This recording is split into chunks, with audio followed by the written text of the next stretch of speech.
Connecting your BrightLink projector. In order to use the BrightLink projector with a computer, you need to have two connections between the computer and the projector.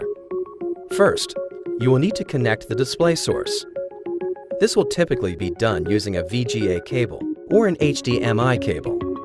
In the case of a VGA connection, you would attach one end of the VGA port on the computer and the other to the computer 1 port on the BrightLink projector.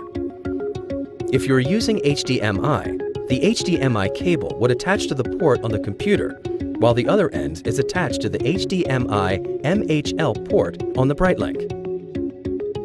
Now that you have attached the image source, you must connect a standard USB cable between the computer and the BrightLink projector.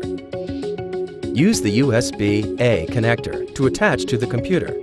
This is the flat connector. Then plug the USB-B connector into the USB-B port on BrightLink. This is the square end of the USB cable. Once you have connected these two cables, you are ready to use the BrightLink with your computer.